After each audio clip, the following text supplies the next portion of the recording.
بسم اللہ الرحمن الرحیم۔ ناظرین، آج کی اس ویڈیو میں ہم آپ کو قرآن کریم کا قانون عذاب بتائیں گے۔ ہمارا ایمان ہے کہ اس کائنات میں ایک پتا بھی اللہ کے اذن کے بغیر جنبش نہیں کر سکتا۔ ساتھ ہی ہمیں یہ بھی پورے یقین کے ساتھ معلوم ہے کہ یہاں جو کچھ ہوتا ہے اللہ کے ان اٹل قوانین اور قواعد و ضوابط یعنی قرآن کریم کی حکیم کی اصطلاح میں اللہ کی اس سنت کے تحت ہوتا ہے جس میں کوئی تغییر و تبدل ممکن نہیں، جیسا کہ فرمایا سورۃ الاحزاب کی آیت نمبر 62 میں وَلَن تَجِدَ لِسُنَّتِ اللَّهِ تَبْدِيلًا، اور تم ہرگز نہ پاؤ گے اللہ کی سنت میں کوئی تبدیلی۔ بیانیہ یعنی مضمون سورہ فاطر کی آیت نمبر 43 اور سورۃ الفاتحہ کی آیت نمبر 23 میں بھی وارد ہوا ہے۔ لہٰذا اگر آج پوری دنیا میں مسلمان شدید مصائب اور آلام سے دوچار ہیں تو یہ بھی یقیناً اللہ تعالیٰ کے کسی قانون یعنی اس کی اٹل اور مستقل سنت کے تحت ہو رہا ہے،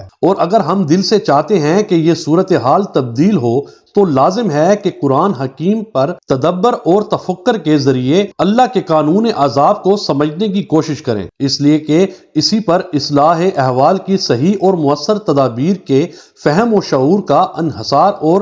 دار و مدار ہے۔ قرآن حکیم کے عام اسلوب کے مطابق اس کا قانون عذاب بھی کہیں پورے کا پورا یکجاں بیان نہیں ہوا ہے، بلکہ اس کی مختلف دفعات متفرق اور طور پر مختلف مقامات پر وارد ہوئی ہیں۔ اگر ان سب کو جمع اور مرتب کے ان کی پشت پر کار فرما حکمت سمیت بیان کرنے کی کوشش کی جائے تو بات کچھ یوں بنتی ہے۔ نمبر 1، یہ دنیا بنیادی طور پر دار العذاب نہیں، دار الامتحان ہے، اور جزا و سزا کا معاملہ اصلاً دنیا سے نہیں آخرت سے متعلق ہے۔ چنانچہ اس حیات انسانی میں سے جو علامہ اقبال کے اس قول کے مطابق ہے تو اسے پیمانہ امروز و فردا سے نہ ناپ، جاوداں پہ ہم دواں ہر دم جواں ہے زندگی، اتنی طویل ہے کہ دنوں مہینوں اور سالوں کیا صدیوں میں بھی نہیں ناپی جا سکتی۔ موت کا ایک وقفہ ڈال کر موت ایک زندگی کا وقفہ ہے، یعنی آگے بڑھیں گے دم لے کر، جو نہایت مختصر اور حقیر سا حصہ حیات دنوی ہے۔ حیات دنوی کی صورت میں علیحدہ کر لیا گیا ہے، اس کی اصل غرض و غایت آزمائش اور امتحان و ابتلا ہے، جیسا کہ فرمایا گیا سورۃ الملک کی آیت نمبر 2 میں کہ خلق الموت والحیات لیبلوکم ایکم الاحسن عملا، اس نے بنائی موت اور زندگی تاکہ تمہیں آزمائے کہ کون ہے تم میں سے اچھے عمل کرنے والا، جس کی بہترین ترجمانی کی ہے علامہ اقبال نے اپنے ایک شعر میں۔ اس امتحان میں انسان کی کامیابی ناکامی کا فیصلہ قیامت کے دن ہوگا، جہاں اگرچہ اس غرض کے لیے تو قوموں اور امتوں کی اجتماعی پیشی بھی ہوگی کہ ان کی جانب مبعوث کیے جانے والے رسول استغاثے کے گواہوں کی حیثیت سے ان پر حجت قائم کر سکیں کہ ہم نے تو تمہیں اللہ کا پیغام پہنچانے کا حق ادا کر دیا تھا، اب اپنے طرز عمل کے لیے تم خود جواب دہ ہو۔ تاہم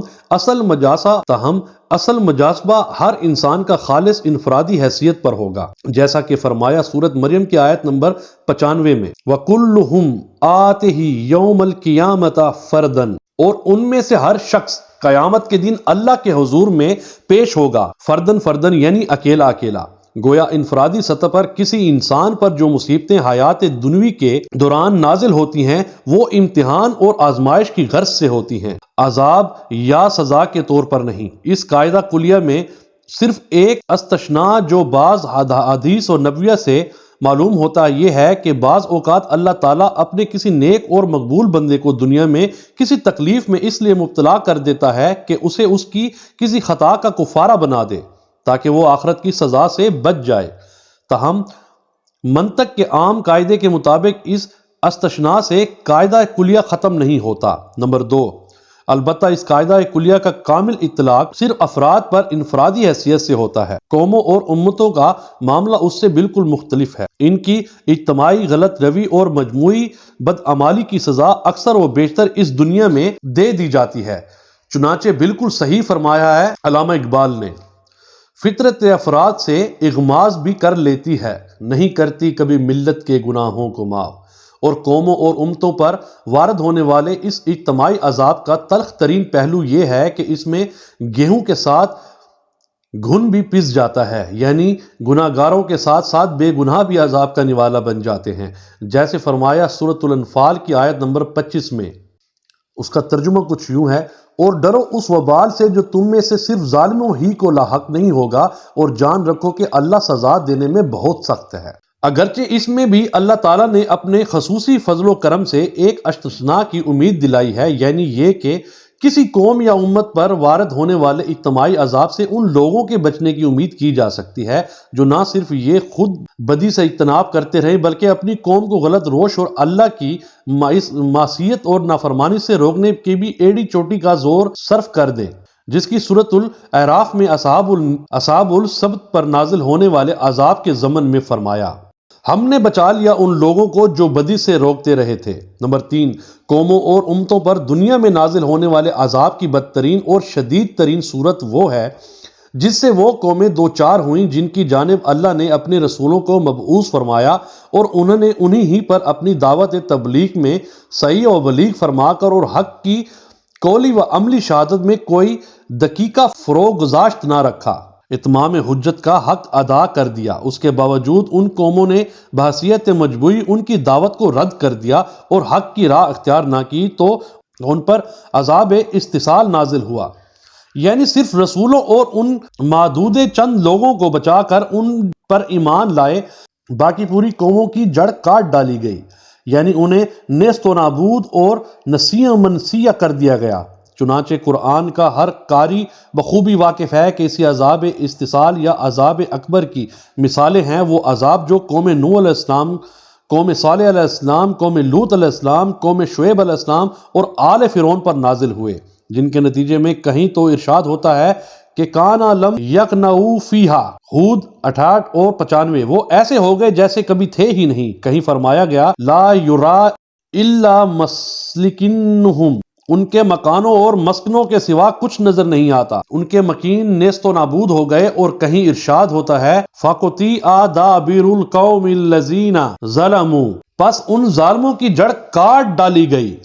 واضح رہے کہ اس نوع کے عذاب کے ضمن میں قرآن نے ایک سے زائد مرتبہ وضاحت اور صراحت کی ہے کہ یہ کسی رسول کے بعثت کے ذریعے اتمام حجت کے بعد ہی نازل کیا جاتا ہے۔ چنانچہ سورۃ بنی اسرائیل میں اسی نوع کے عذاب کے بارے میں فرمایا گیا ہے، اور ہم عذاب بھیجنے والے نہیں ہیں جب تک کسی رسول کو مبعوث نہ کر دیں، اور آپ کے رب کی شان یہ نہیں ہے کہ وہ بستیوں کو ہلاک کر دے جب تک ان کے مرکزی مقام پر ایک رسول نہ بھیج دے جو انہیں ہماری آیات سنا دے۔ اس عذاب استحصال یا عذاب اکبر کے ضمن میں اللہ کی یہ سنت بھی قرآن میں بار بار بیان ہوئی ہے کہ جس قوم کی جانب اللہ تعالیٰ رسول کو مبعوث فرماتا تھا اس پر آخری اور بڑے عذاب سے قبل چھوٹے چھوٹے عذاب لوگوں کو جھنجھوڑ کے غرض سے نازل فرماتا تھا تاکہ جو جاگ سکتے ہوں جاگ جائیں، اور جن میں اصلاح پذیری کا مادہ موجود ہو وہ اپنی اصلاح کر لیں۔ چنانچہ اسی سنت الہی کا ذکر ہے اختصار کے ساتھ سورۃ السجدہ کی آیت 21 میں، اور ہم انہیں لازماً مزہ چکھائیں گے جو چھوٹے عذاب کا بڑے عذاب سے قبل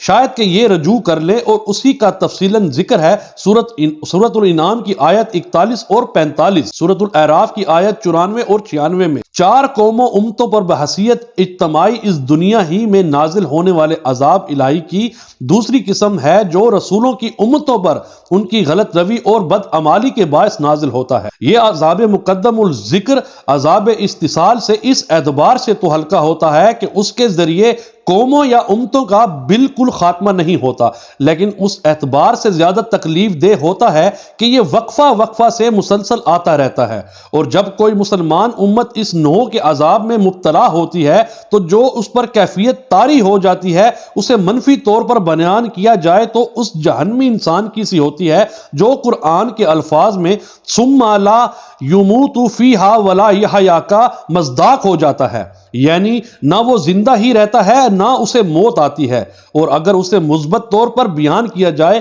تو یوں کہا جا سکتا ہے کہ زندگی نام ہے مر مر کے جینے کا۔ اسی قسم کے عذاب کا اصل سبب یہ ہوتا ہے کہ جو قوم کسی رسول اور خاص طور پر کسی صاحب کتاب و شریعت رسول کی امت ہونے کی مدعی ہوتی ہے وہ گویا زمین پر اللہ کی نمائندہ ہونے کی دعوے دار ہوتی ہے۔ اب اگر اس کا طرز عمل اور رویہ اس کے دعویٰ کے برعکس ہو اور اپنے انفرادی اخلاق و اعمال اور سیرت و کردار اور اپنی اجتماعی تہذیب و ثقافت اور معاشی سیاسی نظام کے کتاب الہی کی تعلیمات اور شریعت خداوندی کے احکام سے مختلف ہی نہیں متضاد نقشہ پیش کرے تو یہ جرم ناقابل معافی ہے، اس لیے کہ اپنے اس طرز عمل کے باعث یہ نام نہاد مسلمان امت بجائے اس کے خلق اور خالق کے مابین واسطہ امت وسط اور رابطے کا ذریعہ بنے، الٹی حجاب اور رکاوٹ بن جاتی ہے، اور اس کو دیکھ کر اللہ کے بندے اللہ کے دین کی جانب راغب ہونے کی بجائے الٹے اس سے متنفر ہو جاتے ہیں۔ یہی وجہ ہے کہ سورۃ الصف کی آیت 2 اور 3 میں فرمایا گیا، یا ایھا الذین آمنوا لما تقولون ما لا تفعلون کبر مقتا عند اللہ ان تقولوا ما لا تفعلون۔ اے ایمان کے دعوے دارو، کیوں کہتے ہو جو نہیں کرتے؟ تمہارا یہ طرز عمل کہ جو زبان سے دعویٰ کرو اس پر عمل میں پورے نہ اترو اور اللہ کے غضب کو بہت بھڑکانے والا ہے۔ اس نوع کے اجتماعی عذاب میں مبتلا ہونے والی اقوام یا امتوں کا ایک وصف مشترک جس سے قسمت کی ستم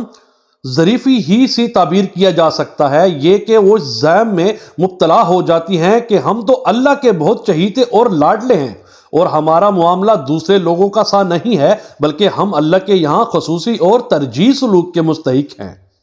اور ستم بالائے ستم کے اس جہل مرکب میں مبتلا قوم پر جیسے جیسے عذاب الہی کے کوڑوں کی شدت بڑھتی جاتی ہے